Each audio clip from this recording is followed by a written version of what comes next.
السلام علیکم. Good to have you at Urdu audio books. حاضر خدمت ہے نور راجپوت کا ناول عنکبوت، ایپیسوڈ 84. دسمبر کی وہ شام اوماڑا کے ساحل پر پھیلے نیلے سنہرے رنگ جیسی تھی، جیسے کسی مصور نے وقت کو اپنی انگلیوں سے تھام کر روک دیا ہو. ساحل کے کنارے بنے عارضی اسٹیج پر ریہرسل جاری تھی. اسپیکر سے مدھم میوزک کی دھنیں اٹھ رہی تھیں. اسٹیج کے ارد گرد روشنیوں کے جگمگ کرتے بلب شام کے دھندلکوں میں خواب جیسے لگ رہے تھے. جہاز کے سب سے اوپر والے ڈیک پر رئیس بیٹھا تھا، سب سے اونچا، سب سے اکیلا. لیپ ٹاپ کی اسکرین بند ہوئی تو اس نے ایک گہری سانس لی. میٹنگ ختم ہو چکی تھی، مگر اس کے اندر کی خاموشی ابھی ختم نہیں ہوئی تھی. نیچے نگاہ گئی تو فجر دکھائی دی، سیاہ جیکٹ میں، بال ایک طرف سمٹے ہوئے، ہاتھوں میں فائلز اور کپڑوں کے نمونے. وہ کسی ڈیزائنر سے بات کر رہی تھی، کبھی ہنستی، کبھی کچھ سمجھاتی، کبھی کچھ خود ترتیب دیتی. اس کے چہرے کی چمک میں کچھ ایسا تھا جو رئیس کے اندر کی ویرانی کو چبھنے لگا. وہ زندگی سے بھری ہوئی لگ رہی تھی، جیسے ساری دنیا تھک چکی ہو، مگر وہ اب بھی خوابوں پر یقین رکھتی ہو. اس کے وجود میں ایک ایسی توانائی تھی جو رئیس کے لیے اجنبی نہیں تھی. ہاں، پر بہت خوبصورت، مگر بہت تکلیف دہ. وہ نہ جانے کب سے اسے دیکھ رہا تھا، شاید خود سے بھاگتے بھاگتے اسی منظر میں پناہ ڈھونڈنے لگا تھا. لیکن تب اچانک عقب سے آواز ابھری، اسے ایسے مت دیکھا کریں بگ بی. یہ وہ آواز تھی جو رئیس کے اندر چپکے سے گڑگڑاہٹ بن کر اتری. وہ چونکا. سرد ہوا کے شور میں بھی ولی کی آواز چیر کر گزر گئی. رئیس نے لمحہ بھر کو پلکیں جھپکیں. ولی سفید اونی شرٹ میں، سیاہ پینٹ پہنے، پینٹ کی جیبوں میں ہاتھ ڈالے، معمول سے زیادہ سنجیدہ، مگر مسکراہٹ کنارے پر ضبط کیے کھڑا تھا. اس کے لہجے میں طنز نہیں تھا، دکھ تھا. رئیس نے نظریں چرا لیں، لیکن ولی خاموش نہیں ہوا. اسے ایسے مت دیکھا کریں، مجھے برا لگتا ہے. ہوا رک سی گئی. دونوں کے بیچ سمندر کی بو آتی خاموشی پھیل گئی. رئیس نے اپنی سانس روکی، پھر آہستگی سے رخ پھیر لیا. ولی اب بھی اس کے پیچھے کھڑا تھا. اس کے لہجے میں ایک خفیف سی لرزش تھی. برا لگتا ہے، اپنے لیے، آپ کے لیے. رئیس کے ہونٹوں پر ایک ٹوٹی مسکراہٹ آئی. اس کے اندر ایک شور اٹھا، ایک جلن، جیسے دل پر کسی نے برف رکھی ہو. وہ بولا نہیں، صرف آنکھیں میچ لیں. زندگی میں پہلی بار میں نے شدت سے خواہش کی ہے کہ کاش میں اندھا ہوتا. ولی کے چہرے پر وہ مسکراہٹ مرجھا گئی جو عادتاً اس کے ہونٹوں پر ہوتی تھی. اس نے قدم بڑھائے، رئیس کے سامنے آ کر رک گیا. چند لمحوں کی خاموشی کے بعد وہ کرسی کھینچ کر بیٹھ گیا. اب وہ دونوں آمنے سامنے تھے. سمندر کی ہوا ان کے درمیان بہہ رہی تھی، جیسے کوئی خاموش گواہ. رئیس کی آنکھوں میں وہ سب کچھ تھا جو الفاظ بیان نہیں کر سکتے. ولی نے ایک ٹھنڈی سانس بھری. اس کے اندر کی چبھن واضح تھی. محبت مشکل نہیں ہوتی، بس نصیب کے بغیر مکمل نہیں ہوتی. رئیس کے لبوں پر ہلکی سی لرزش آئی، جیسے وہ کچھ کہنا چاہتا ہو مگر کہہ نہ پایا. ولی کی نظریں نیچے سمندر پر جا ٹکیں. جب بھی آپ اسے دیکھتے ہیں وقت رک جاتا ہے، بس ایک فرق ہے، مجھے وہ وقت ملا جس کی آپ دعا کرتے رہے. ہوا میں سردی بڑھ گئی تھی. دونوں کے بیچ کوئی اور لفظ نہیں بولا گیا، بس سمندر کی لہریں شور مچاتی رہیں اور شام کی آخری روشنی ان کے چہروں پر اترتی رہی. ایک پرسکون، دوسرا پگھلتا ہوا. وہ دونوں جانتے تھے محبت ایک ہی چہرے کی دو کہانیاں تھیں. ایک کو منزل ملی تھی اور دوسرا اب بھی سمندر کے کنارے ادھورا کھڑا تھا. تم یہ کب سے جانتے ہو؟ رئیس نے سر جھکائے ہونٹ بھیچے پوچھا. ولی نے کچھ لمحے کچھ نہ کہا. وہ اٹھا، جہاز کے کونے تک گیا، نیچے سمندر کو دیکھا، پھر مڑ کر رئیس کی جانب آیا. اس کے لہجے میں وہی نرمی تھی جو دوستی کے احترام اور دل کے بوجھ کے بیچ رہ جاتی ہے. ہمیشہ سے مرد اپنی عورت کی جانب اٹھنے والی ہر نگاہ جانتا ہے، مگر مجھے آپ کے لیے برا لگتا ہے، خود سے زیادہ. اگر وہ چہرہ فجر کو نہ ملتا، کسی اور کو ملتا، آپ تب بھی ایسے ہی بے بس ہوتے. کیونکہ وہ چہرہ منار کا ہے۔ یہ جملے رئیس کے اندر چاقو کی طرح اترے۔ اس کا چہرہ جیسے کسی نے روشنی میں رکھ کر دیکھ لیا ہو۔ درد واضح ہو گیا۔ پھر وہ آہستگی سے بولا مگر لہجہ بوجھل تھا۔ فجر یہ نہیں جانتی، اور میں خود کو اس کے سامنے رسوا نہیں کرنا چاہتا، نہ اس کے نہ کسی اور کے۔ میں نہیں چاہتا کہ میری کمزوری کسی کے سامنے ننگی ہو۔ میں خود کو ایک عورت کے لیے رسوا نہیں کر سکتا۔ ولی نے دھیرے سے سر ہلایا۔ اس کی آنکھوں میں قبولیت تھی، جیسے وہ اس دکھ کو محسوس کر رہا ہو۔ تم مرد ہو، مگر کبھی میری اس غلطی کی سزا اسے مت دینا، کبھی اسے نیچا مت دکھانا۔ اگر مرد ہونا اپنی عورت کو نیچا دکھانا ہے تو میں ایسی مردانگی سے انکار کرتا ہوں۔ رئیس کے لبوں پر ایک لرزتی سانس ابھری۔ کوئی شکریہ نہیں، بس ایک گہری خاموشی۔ وہ بس دیکھتا رہا، جیسے جلتا رہا۔ کاش بات یہیں ختم ہو جاتی، کاش کوئی اس کے راز سے واقف نہ ہوتا۔ نیچے ساحل پر فجر نے ہاتھ ہلایا۔ اس کی آواز ہوا میں تحلیل ہوئی۔ ولی پلیز آئیں۔ ولی نے ایک نظر رئیس پر ڈالی۔ اس کے چہرے پر نرمی تھی جو تعلقات کے آخری موڑ پر ہوتی ہے۔ وہ کرسی سے اٹھا، جیبوں میں ہاتھ ڈالے رک کر بولا، وہ میرے حصے میں آئی ہے بگ بی، اور میں اس کی قدر کرتا ہوں۔ یہ کہہ کر وہ آہستہ آہستہ سیڑھیوں کی طرف بڑھا۔ اس کے قدموں کی چاپ لکڑی کے فرش پر گونجی۔ تب رئیس کی آواز سنائی دی، بھاری مگر سچائی سے لبریز۔ معرفت اور محبت سب کو نہیں ملتی، تم خوش نصیب ہو۔ پیچھے بیٹھے بادشاہ نے قبول کیا۔ وہ رک گیا۔ ایک لمحے کے توقف کے بعد وہ مڑا۔ ہوا کے دوش پر اس کے بال ہلے اور ہونٹوں پر ہلکی سی مسکراہٹ ابھری۔ بادشاہت بھی تو پھر کسی ایک کو ہی ملتی ہے، اور اس کہانی کا بادشاہ وہ تھا، رئیس اورنگزیب۔ وہ کندھے ہلاتا پرسکون قدموں سے نیچے اتر گیا۔ پیچھے رئیس وہیں بیٹھا رہا۔ اس کے سامنے سمندر تھا، سردی تھی، اور وہ شام جو اب رات میں ڈھل رہی تھی۔ اس نے نگاہ اٹھا کر آسمان کو دیکھا۔ ستارے جھلملا رہے تھے، مگر کسی ایک میں بھی گرمی نہیں تھی۔ اگر بادشاہوں کے حصے میں تنہائی آتی ہے تو شاید میں اپنی بادشاہت کے عوض سب کچھ ہار چکا ہوں۔ اور نیچے ساحل پر فجر کی ہنسی ہوا میں گونج رہی تھی، زندگی کے شور کے بیچ، کسی ایسے دل کے لیے جو اب بھی خاموش تھا۔ پھر وہ اٹھ کھڑا ہوا، بالکل سیدھا، پورے قد سے، گردن اٹھا لی۔ ہاں، وہ بادشاہ تھا، اور اس نے اپنی بادشاہت چن لی تھی۔ رات کا آخری پہر کا وقت تھا۔ اوماڑا کے ساحل کے قریب لنگر انداز وہ سفید جہاز جو دن میں چمکتی روشنی اور شور سے بھرا تھا، اب خاموشی میں ڈوب چکا تھا۔ ہوا میں سمندر کی نمکین ٹھنڈک گہری ہو چکی تھی۔ دور کہیں لہروں کے ساتھ ریت کے ذروں کی مدھم سرسراہٹ سنائی دیتی تھی۔ ڈیک کے اوپر والے حصے پر لگے نیون لائٹس مدھم ہو چکے تھے۔ ٹیمیں، ماڈلز اور ڈیزائنرز ایک طویل دن کے بعد اپنے اپنے کیبنز میں جا چکے تھے۔ کہیں دور کچن ایریا سے ہلکی سی چائے کے برتنوں کی آواز آ رہی تھی، جیسے کوئی آخری کپ رکھ رہا ہو۔ مگر جہاز کے درمیانی حصے میں ایک کشادہ مگر سنجیدہ فضا والا میٹنگ روم اب بھی جاگ رہا تھا۔ رئیس، ولی اور مراد وہاں موجود تھے۔ کمرے میں روشنی صرف ایک اسٹیپل لیمپ سے آ رہی تھی جو میز پر رکھا تھا۔ اس کی ہلکی نارنجی روشنی رئیس کے چہرے کے نصف حصے کو اجالا اور نصف کو سایہ دے رہی تھی۔ اس کے سامنے لیپ ٹاپ کھلا تھا۔ اسکرین پر کچھ نقشے، نیلے اور سرخ پوائنٹس اور چند کوڈز چمک رہے تھے۔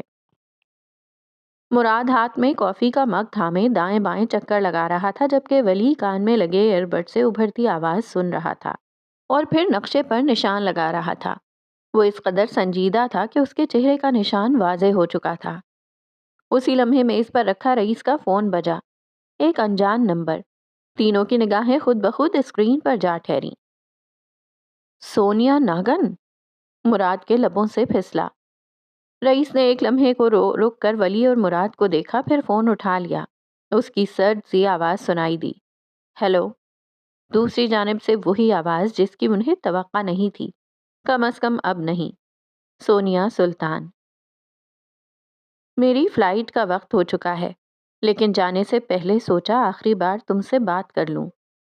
مراد کے چہرے پر ناگواری کے آثار نمایاں ہوئے۔ ولی نے خاموشی سے ایک ابرو اٹھایا۔ رئیس نے موبائل اسپیکر پر ڈال دیا۔ فضا میں آواز اور ٹھنڈک دونوں ایک ساتھ پھیل گئے۔ سونیا نے بات جاری رکھی۔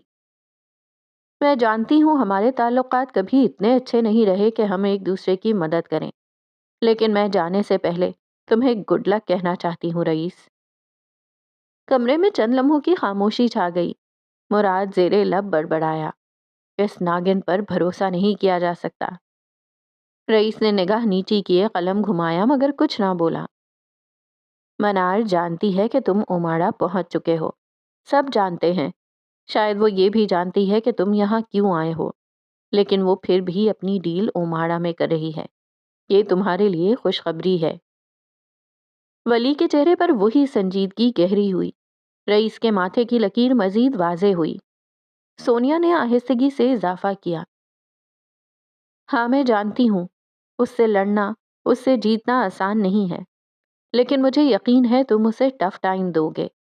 کیا پتا جب میں واپس آؤں تو تم زندہ بھی ہو یا نہیں، لیکن میں تم سے آج اپنی ذاتی دشمنی ختم کرتی ہوں۔ اس جنگ کے لیے گڈ لک مسٹر رئیس اورنگزیب۔ اور اگلے ہی لمحے کال کٹ گئی۔ میز پر خاموشی کا بوجھ اتر آیا۔ ہوا میں صرف سمندر کی گونج تھی اور کسی اندیکھے خوف کی موجودگی۔ تینوں مرد ایک دوسرے کو دیکھ رہے تھے، جیسے ہر ایک کے ذہن میں ایک ہی سوال تھا، کیا منار واقعی ان کا ارادہ بھانپ چکی ہے؟ رئیس نے آہستہ سانس لی اور کرسی سے سیدھا ہو کر بولا، میرا اندازہ درست تھا۔ وہ جانتی ہے کہ ہم یہاں پہنچ چکے ہیں اور یہ کہ یہ شو صرف ایک بہانہ ہے، لیکن وہ اوماڑا ہی میں ڈیل کرے گی۔ مراد نے ابرو اچکائے، کیا تمہیں یقین ہے یہ کوئی چال بھی ہو سکتی ہے؟ ولی نے سر اٹھایا، آنکھوں میں سوچ کی چمک تھی۔ نہیں، وہ اوور کانفیڈنٹ ہے۔ اسے لگتا ہے وہ ہمیں شکست دے چکی ہے اور یہی لمحہ ہمارا موقع ہے۔ ہم اسی غرور کا فائدہ اٹھائیں گے۔ مراد میز پر جھک گیا، یعنی آخری مرحلہ؟ رئیس نے آہستگی سے سر ہلایا، ہاں آخری۔ اگر وہ ڈیل اوماڑا کے بجائے منوڑا میں رکھ لیتی تو ہمارا سارا کھیل ختم ہو جاتا، لیکن اب ہم تیار ہیں۔ یہ ڈرگس کا کھیل وہیں ختم ہوگا جہاں اس نے شروع کیا تھا۔ کمرے میں پل بھر خاموشی چھا گئی۔ دور سمندر سے آتی ہوا نے پردے ہلائے۔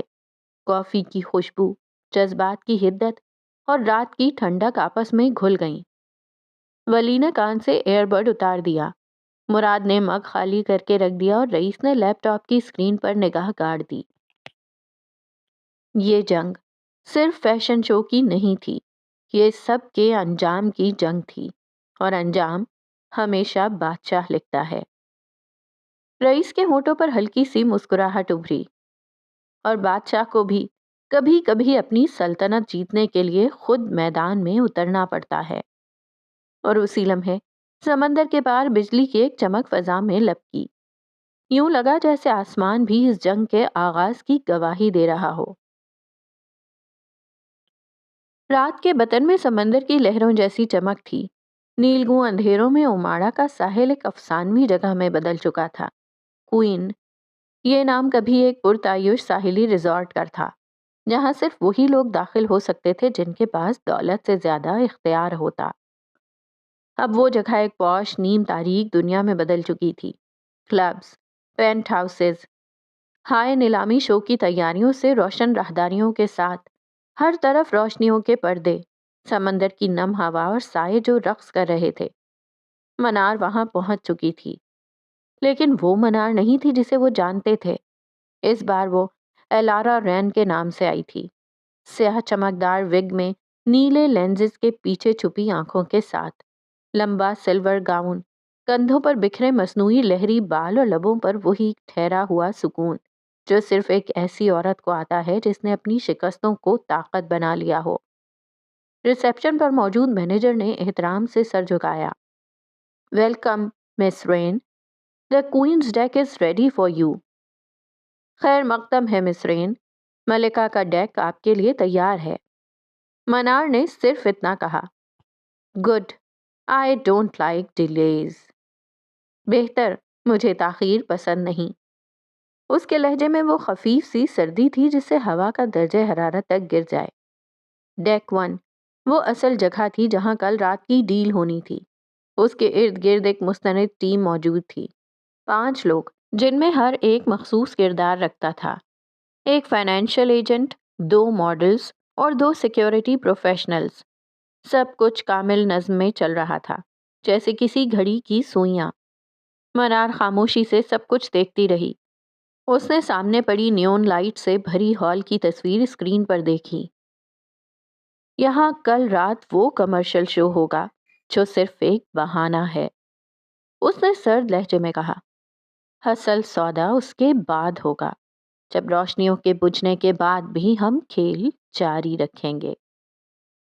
کلب کے بیلکنی پر آ کر وہ رک گئی۔ نیچے ڈانس فلور پر الیکٹرک لائٹس کی چمک، شراب کے گلاسوں کی کھنک اور ساحل سے ٹکراتی لہروں کی مدھم گونج۔ اس کے ہاتھ میں ایک سفید مونوگرامڈ کارڈ تھا جس پر لکھا تھا پروجیکٹ اریکننڈ، مکڑی، حتمی معاہدہ، رات 10 بجے، ملکہ کا ڈیک۔ یہ وہی منصوبہ تھا جس پر بقا کا انجام تولا جانا تھا۔ منار نے آنکھیں بند کی، سمندر کی سمت رخ موڑا۔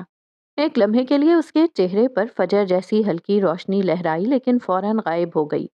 اب وہاں صرف منار تھی، وہ عورت جس نے اپنے ماضی کے ملبے سے اپنا تاج تراشا تھا۔ میڈم، ڈیزائنرز اور ماڈلز کے کانٹریکٹس آپ کے دستخط کے لیے تیار ہیں، اس کی اسسٹنٹ نے کہا۔ منار نے قلم اٹھایا۔ سب کے نام بدل دو، کوئی بھی اصل شناخت سے یہاں نہیں ہوگا۔ وہ مڑی اور ریشمی لباس کے ہلکے سرسراہٹ کے ساتھ راہداری سے گزری۔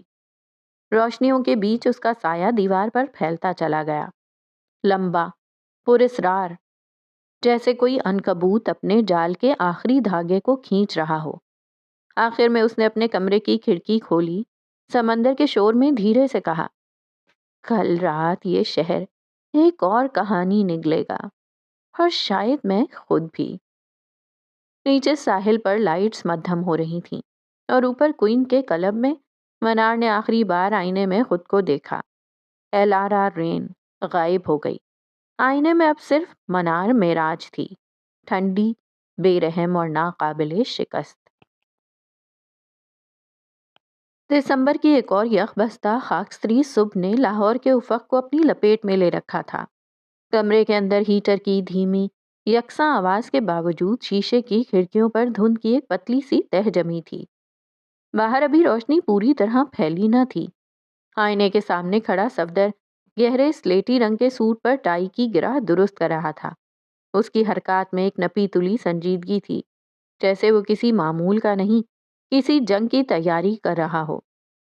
اس کے چہرے پر رات کی نیند کا کوئی اثر نہ تھا، بس ایک گہری مستقل تھکاوٹ تھی جو اب اس کی شخصیت کا حصہ بن چکی تھی۔ کفلنگز کے بند ہونے کی ہلکی سی ٹک اور پھر پرفیوم کے اسپرے کی آواز نے بستر پر سوئی زرقہ کو بیدار کر دیا۔ اس نے بھاری کمبل کو ایک طرف سرکایا اور آنکھیں ملتے ہوئے صفدر کو دیکھا جو اب اپنا کوٹ پہن رہا تھا۔ اس کی نیند بھری آنکھوں میں فوراً جھنجھلاہٹ در آئی۔ کہاں جا رہے ہو؟ اس کی آواز میں صبح کی خنکی اور ناگواری واضح تھی۔ آفس، صفدر نے آئینے میں اپنے عکس کو دیکھتے ہوئے یک لفظی جواب دیا۔ زرقہ طنزیہ انداز میں ہنس پڑی۔ وہ اٹھ کر بیٹھ گئی، ریشمی نائٹ گاؤن پر بکھرے بال سمیٹتے ہوئے۔ کمبل کی گرمائش سے نکلتے ہی اسے ہلکی سی سردی کا احساس ہوا، مگر اس کے لہجے کی تلخی اس سے کہیں زیادہ تھی۔ آفس، اس تباہ ہو چکے منار فیشنز میں اب کیا بچا ہے لینے کو، اور اتنی صبح آفس کون جاتا ہے؟ اس نے کمبل کو اپنے گرد لپیٹا۔ تمہیں پتا ہے نا آج مجھے ممی کی طرف جانا ہے، تم مجھے چھوڑ کر آؤ گے، میں نے کل رات ہی کہا تھا۔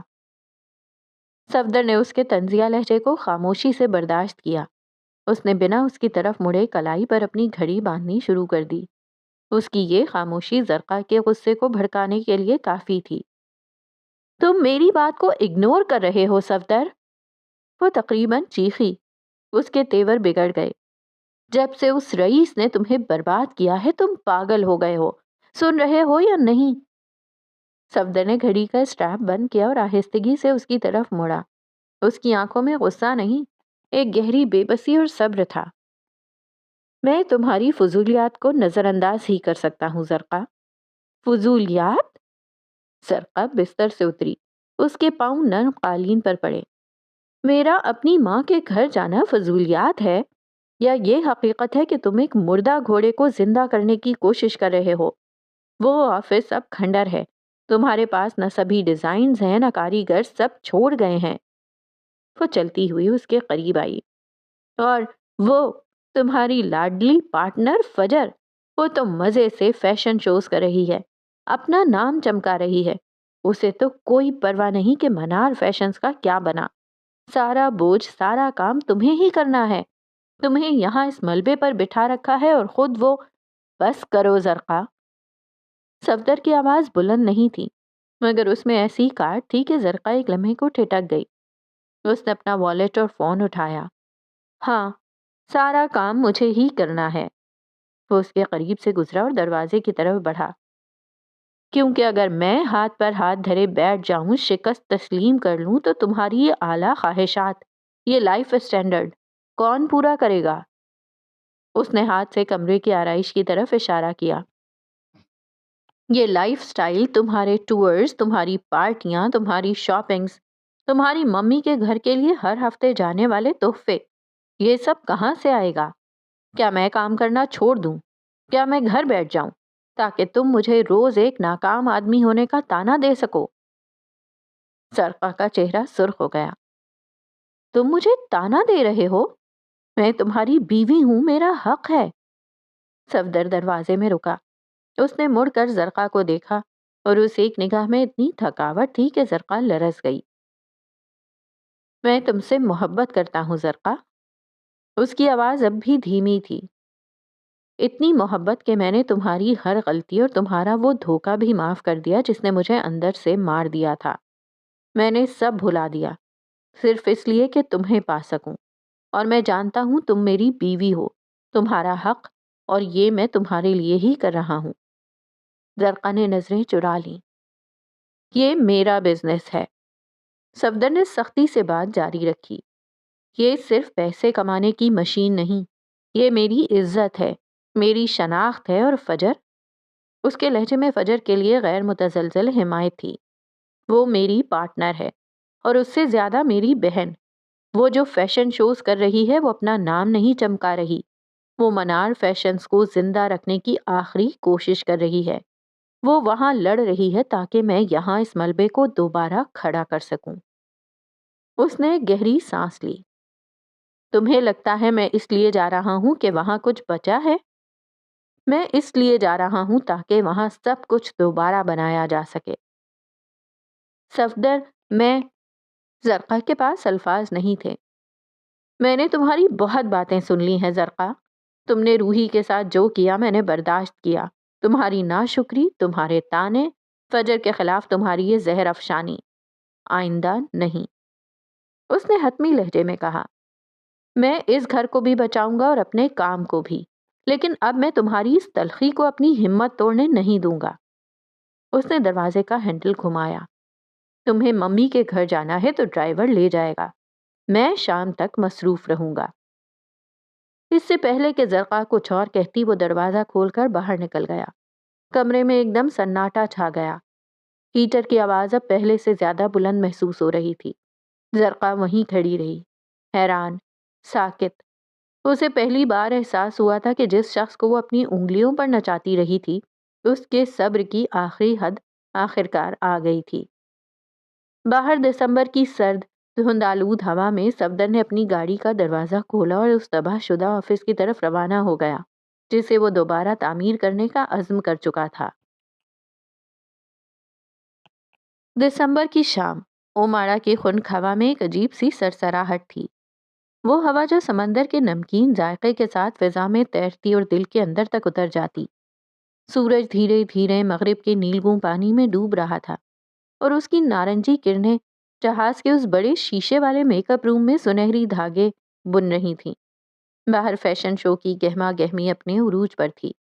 کوریوگرافرز کی آوازیں، ماڈلز کے جوتوں کی کھٹ کھٹ، میوزک سسٹم کی ریہرسل، اور سمندر کے کنارے بنی اس عظیم الشان اسٹیج پر روشنیوں کی ترتیب، جیسے کسی مقدس رسم کی تیاری ہو۔ لیکن اندر فضا بالکل مختلف تھی۔ سکون نہیں بلکہ ایک خاموش طوفان۔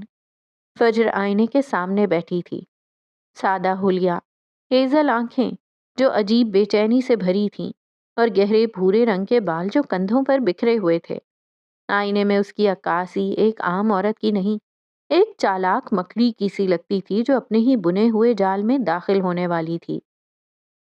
مراد پاس کھڑا اسے دیکھ رہا تھا، اس کی نظروں میں تجسس بھی تھا، فکر بھی۔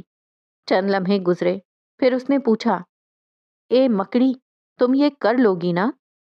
فجر نے اس کی طرف دیکھا، پھر دھیمی سی ہنسی اس کے لبوں سے پھسلی، وہ ہنسی جو دراصل نقاب تھی، دل کے اندر کے خوف کا۔ کر لوں گی، اس نے آہستگی سے کہا، جیسے خود کو یقین دلا رہی ہو۔ مراد نے قریب آ کر میز پر رکھی سیاہ وگ اٹھائی۔ تمہیں یہ پہننی ہوگی، منار کے بال ایسے ہی ہیں، سیاہ، گھنے اور لہردار۔ فجر نے آئینے میں خود کو دیکھا، پھر جواب دیا، میں اپنے بالوں کا رنگ سیاہ کر سکتی ہوں، مجھے کوئی مسئلہ نہیں ہے۔ مراد نے تھوڑا حیران ہو کر پوچھا، پکا؟ ہاں، اصل کردار ادھورا نہیں ہونا چاہیے۔ اس کے لہجے میں وہی چالاک سکون تھا جو صرف ایک ماہر کھلاڑی کے پاس ہوتا ہے، لیکن آئینے کے پیچھے اس کے چہرے کی جھلک میں ایک خوف چھپا ہوا تھا، وہ خوف جو منار کے نام سے جڑا تھا۔ رئیس ایک طرف کھڑا تھا، سیاہ 3 پیس سوٹ میں، بازو فولڈ کیے، اور نگاہیں آئینے میں جھلکتی اس عورت پر گڑی تھیں جو کچھ ہی دیر میں منار بننے والی تھی۔ مراد نے رئیس کی طرف دیکھا، پھر آہستگی سے بول اٹھا، میں باہر جا رہا ہوں، شو کا آغاز ہونے والا ہے، تم دونوں یہاں سنبھال لو۔ رئیس نے ہلکا سا سر ہلایا۔ مراد جاتے جاتے میک اپ آرٹسٹ کو بھی اشارہ کر گیا۔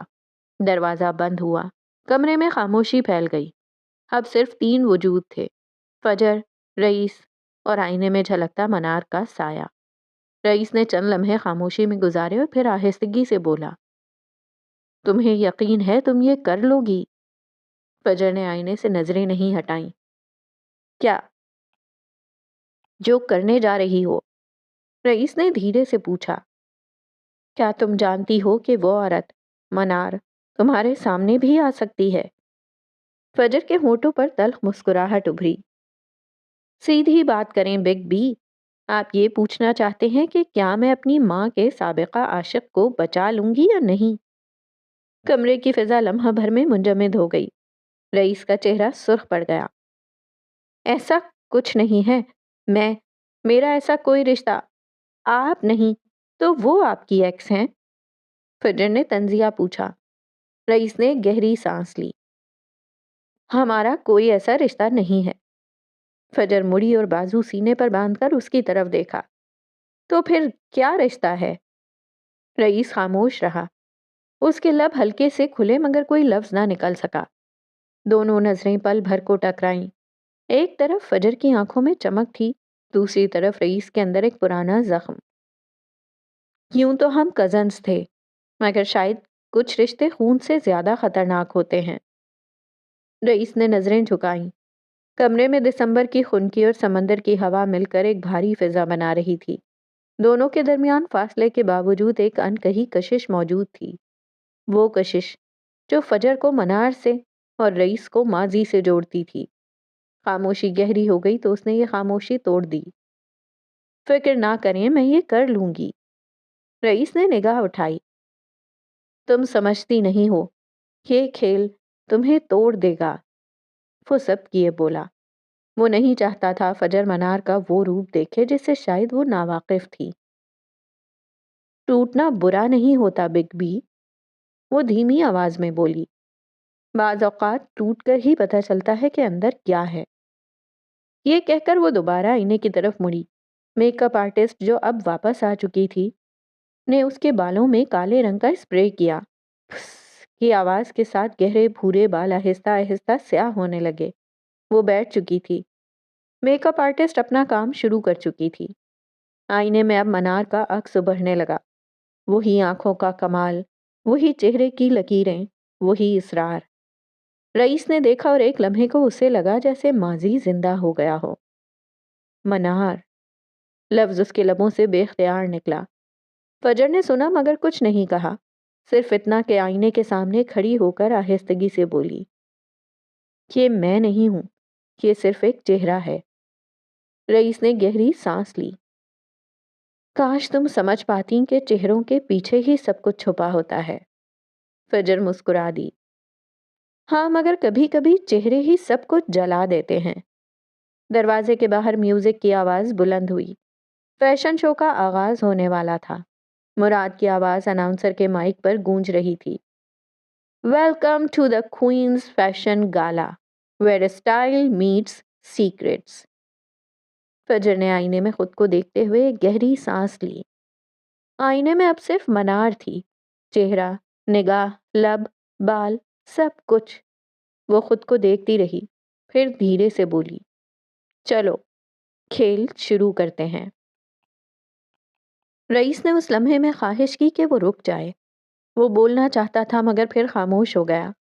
شاید وہ جان چکا تھا کہ یہ کھیل کسی ایک کے بس کا نہیں رہا۔ جب فجر دروازے کی طرف بڑھی، فجر، وہ رکی، مڑی اور خاموشی سے اسے دیکھا۔ تم خود کو منار مت سمجھنا، کیونکہ وہ صرف چہرہ تھی، تم اس سے زیادہ ہو، رئیس نے آہستگی سے کہا اور دروازے کی جانب بڑھ گیا جبکہ فجر وہیں کھڑی رہ گئی۔ دروازہ بند ہوا اور کمرے میں رئیس کی خاموشی باقی رہی۔ وہ خاموشی جو دل میں چبھتی ہے اور یاد دلاتی ہے کہ ہر جنگ میں صرف ایک چہرہ نہیں مرتا، کئی کہانیاں مر جاتی ہیں۔ دروازہ بند ہوا اور چند لمحوں بعد دروازہ کھلا۔ ولی اندر داخل ہوا۔ اس نے فجر کو دیکھا جو اب مکمل طور پر منار بن چکی تھی۔ وہ اس کے قریب آیا، اس کے دونوں سرد ہاتھ تھام لیے۔ جانتا ہوں یہ مشکل کام ہے، مگر تم کر لوگی۔ فجر نے اس کی آنکھوں میں دیکھا۔ مشکل کیا ہے؟ اس نے مضبوط لہجے میں کہا، جیسے خود کو اور اسے پلان یاد دلا رہی ہو۔ پلان سیدھا ہے۔ فیشن شو شروع ہو چکا ہے۔ اسی دوران اصلی منار کوئن ڈیک پر پہنچیں گی۔ بگ بی انہیں گراؤنڈ فلور پر روک کر رکھیں گے جو سب سے اہم ہے۔ اس نے سانس لی، اپنی گرفت مضبوط کی۔ جیسے ہی وہ وہاں رکیں گی ان کا مرکزی گارڈ لفٹ کی طرف بڑھے گا، جہاں تم اسے ٹھکانے لگاؤ گے۔ تم اس کا حلیہ لوگے، میں پچھلے راستے سے تم سے ملوں گی۔ ہم منار اور ان کے گارڈ بن کر اوپر ڈیک 1 پر ریون گروپ سے ملنے جائیں گے اور اگلا پلان شروع ہوگا۔ ولی نے اس کے ہاتھ مضبوطی سے دبائے۔ اس کے بعد کھیل ختم، بس تم اپنا دھیان رکھنا۔ تم بھی، فجر نے دھیرے سے کہا اور آئینے میں اپنے عکس کو آخری بار دیکھا۔ چلیں کھیل شروع کرتے ہیں۔ ساحل پر شام اپنے سیاہ چادر اوڑھے اتر رہی تھی۔ کہیں فیشن شو کے سٹیج پر روشنیاں جگمگا رہی تھیں، کہیں کوئن جزیرے کی طرف بڑھتی کشتیاں اپنی دھیمی گنگناہٹ کے ساتھ لہروں کو چیرتی جا رہی تھیں۔ فیشن شو کا آغاز ہو چکا تھا۔ بیک اسٹیج کی آوازیں شور بن چکی تھیں۔ ریتیلے جزیرے پر مہمان اپنی نشستوں پر بیٹھ چکے تھے۔ روشنیوں کا رنگ بدل رہا تھا اور دسمبر کی سرد ہوا سرسرا رہی تھی۔ ساحل وہ ریمپ تھی جس پر ماڈلز قدم رکھنے والی تھیں، جہاں گلیمر کے ساتھ ایک خاموش جنگ کی خوشبو کھل چکی تھی۔ دوسری جانب کوئن جزیرہ تھا۔ یہ جگہ کبھی افسانہ کہلاتی تھی، رات کی رطوبت میں لپٹی، روشنیوں سے چمکتی عمارت جس کی دیواریں سمندر کی لہروں سے نم تھیں۔ کوئن ڈیک، وہ مقام جہاں زیر زمین سیاہ دنیا کے سودے طے پاتے تھے۔ ڈیک کی عمارت کئی منزلوں پر پھیلی تھی۔ گراؤنڈ فلور پر ایک کلب تھا، مدھم روشنیوں میں رقص، قمار بازی اور انجان چہروں کی ایک دنیا۔ اوپر ڈیک ویمپر پر وہ مقام جہاں آج ایک ملاقات طے پانے والی تھی، منار معراج کی ریون گروپ کے ساتھ۔ سیاہ گاڑیاں قطار در قطار رک رہی تھیں، چمڑے کے کوٹوں میں لپٹے مرد، ہیٹ کے نیچے چھپے چہرے اور بھاری سیکیورٹی۔ ہر قدم کے ساتھ ان کے جوتوں کی ٹھک ٹھک گونجتی تھی، جیسے کسی خفیہ عدالت کی طرف پیشی ہو رہی ہو۔ ہوا میں گن پاؤڈر اور پرفیوم کا ملا جلا احساس پھیلا ہوا تھا۔ کئی افراد آئے اور اندر چلے گئے۔ دور کہیں روشنیوں سے بھرا فیشن شو بھی اسی وقت شروع ہوا۔ ایک ماڈل ریمپ پر قدم رکھ رہی تھی، پس منظر میں موسیقی بجی اور لہروں کی گونج اٹھی۔ دونوں مناظر جیسے ایک ہی لمحے میں سانس لے رہے تھے۔ وہاں فیشن شو کے پردے اٹھ رہے تھے، یہاں ایک ایسی شام کے پردے کھلنے والے تھے جس کے بعد کئی زندگیوں کا حساب بدل جانا تھا۔ کوئن کلب کے اندر مدھم لائٹس میں رئیس ایک میز پر بیٹھا تھا۔ گولڈن رم کے گلاس کے گرد اس کی انگلیاں گھوم رہی تھیں، جیسے کسی سوچ کے گرد چکر کاٹ رہا ہو۔ اوپر جاتی سیڑھیوں سے مسلسل سیاہ کوٹ والے لوگ گزرتے جا رہے تھے۔ رئیس نے ہلکی سی نظر اٹھائی، وہ وہیں جا رہے تھے، ڈیک 1 پر۔ وہ انہیں پہچان گیا تھا۔ وہ جانتا تھا ہر لمحہ قیمتی تھا۔ یہ جگہ کسی جنگ کے میدان سے کم نہیں تھی۔ اس کے ارد گرد قمار باز، غیر ملکی چہرے اور شور کے بیچ ایک عجیب سی خاموشی تھی۔ وہ خاموش بیٹھا انتظار کر رہا تھا۔ سارے مہرے اپنی اپنی چال چل رہے تھے۔ فجر کو اپنی جگہ پہنچنا تھا، میسم کو سسٹم ہیک کرنا تھا، مراد کو نگرانی رکھنی تھی۔ یہ سب ایک سوچی سمجھی شطرنج تھی اور ہر چال اہم۔ اچانک اس کے فون پر وائبریشن ہوئی۔ اسکرین پر صرف ایک پیغام چمکا، وہ آ چکی ہے۔ رئیس نے گلاس ایک طرف رکھا، نظریں اٹھا کر سامنے دیکھا۔ روشنیوں کے بیچ دھندلے شیشے کے پار اسے منار کی پرچھائی نظر آئی۔ وہی انداز، وہی ٹھہراؤ، جیسے موت اپنی ترتیب سے چل رہی ہو۔ اندر قدم رکھتے ہی ہوا بدل گئی۔ پرفیوم، سگریٹ کے دھوئیں اور وہ شور جو صرف بند کمروں کے گناہوں میں ہوتا ہے، چمکتے جھاڑ فانوس، سیاہ ماربل کی میزیں اور دیواروں پر نیون لائٹس۔ وہ اندر داخل ہو چکی تھی۔ اس کے ساتھ ایک مرد تھا، سیاہ ہیٹ، چہرے پر ماسک اور آنکھوں میں احتیاط۔ منار کی چال میں ٹھہراؤ تھا، جیسے وہ ہر قدم زمین پر نہیں بلکہ کسی پلان پر رکھ رہی ہو۔ اس کی سراہی دار گردن میں چمکتی سنہری مکڑی کا بروچ روشنی لے کر دیواروں پر عکس ڈال رہا تھا۔ وہ اپنے دھیان میں آ رہی تھی مگر اگلے ہی لمحے اس کے قدم رک گئے۔ کلب کے بیچوں بیچ ایک میز پر نیم تاریکی میں رئیس بیٹھا تھا، سیاہ شرٹ کے بٹن کھلے، ہاتھ میں ڈرنک کا گلاس اور چہرے پر خاموشی۔ دھوئیں کے درمیان جب منار کی نظریں اس پر پڑیں تو وقت جیسے تھم گیا۔ صرف ایک لمحہ، مگر جیسے اس لمحے میں پوری جنگ سمٹ آئی تھی۔ رئیس نے گلاس ذرا اوپر اٹھایا، نگاہوں میں ایک شوخ مسکراہٹ لیے۔ اسے دیکھ کر منار پہلے ٹھٹکی، پھر ہولے سے مسکرائی، ایک ایسی مسکراہٹ جو زہر میں بھی شکر گھول دے۔ پھر اس نے جان بوجھ کر چہرہ ہلکا سا موڑا اور رئیس کو اپنی آنکھوں میں دیکھنے دیا۔ وہی ہیزل رنگ، وہی نرم چمک، وہی فجر کی آنکھیں۔ رئیس بھی ٹھٹک چکا تھا۔ دل نے ایک پل کو دھڑکنا بھول دیا۔ یہ فجر تھی یا منار؟ فرق مٹ چکا تھا۔ وہ آج فجر کے روپ میں تھی، وہی سلکی بھورے بال جو اب سنہری روشنی میں کالے دکھ رہے تھے، ویسا ہی اونی بلاؤز اور ویسی ہی لمبی کھلی اسکرٹ جو ہلکے جھونکے کے ساتھ جنبش کھا رہی تھی۔ یہ پہچان تو فجر کی تھی، اور گلے میں جھلملاتی سنہری مکڑی، وہ فجر بن کر کھیلنے آئی تھی۔ رئیس کا دل پسلیاں توڑ کر باہر آنے کو بےتاب تھا مگر چہرہ جامد رہا۔ منار نے ایک نظر اسے دیکھا، پھر اپنے ساتھ کھڑے آدمی کو اشارہ کیا۔ وہ شخص فوراً سر ہلا کر پلٹا اور لفٹ کی طرف بڑھ گیا۔ جبکہ وہ قدم آگے بڑھاتی رئیس کے قریب آئی، ہر قدم پر اس کی ہیل کا کلب کے فرش پر لگنے والا ٹھک ٹھک رئیس کے دل کی رفتار کے ساتھ ہم آہنگ ہوتا گیا۔ جب وہ میز کے قریب پہنچی، روشنی نے دونوں کو ایک ہی فریم میں قید کر لیا۔ رئیس نے گلاس آہستہ سے میز پر رکھا۔ منار یا فجر؟ لبوں سے پھسلا۔ منار نے لمحے بھر کو نظریں اٹھائیں، پھر دھیرے سے کہا، شاید تم بھول گئے ہو رئیس، مکڑیاں شکلیں بدلنے میں دیر نہیں لگاتیں۔ دونوں کی نظریں ایک پل کو ٹکرائیں اور پھر جیسے سب ساکت ہو گیا۔ لفٹ ڈیک 1 کی طرف جاتی تھی۔ ہیٹ پہنے وہ آدمی لفٹ میں داخل ہوا۔ دھیمی سی بیپ کے ساتھ دروازہ بند ہوا۔ لفٹ کے آئینے میں اس کے چہرے کا عکس پڑا، آنکھوں میں ہلکی سی بے چینی جیسے کوئی جلدی ہو۔ دروازے کھلے، سامنے لمبا ہال اور آخر میں کھڑے سیکیورٹی کے 2 بندے۔ وہ آدمی چلنے ہی والا تھا کہ دائیں جانب ایک سائے نے جنبش لی۔ کالی شرٹ پہنے، اوپر چڑھی آستینیں اور چہرے پر وہی خاموش یقین لیے، اس سائے نے ایک پل میں قدم بڑھایا، پہلے گردن پر ضرب لگائی اور پھر ایک زوردار گھونسا۔ وہ آدمی زمین پر گرا، ایک دھیمی کرا اور پھر خاموشی چھا گئی۔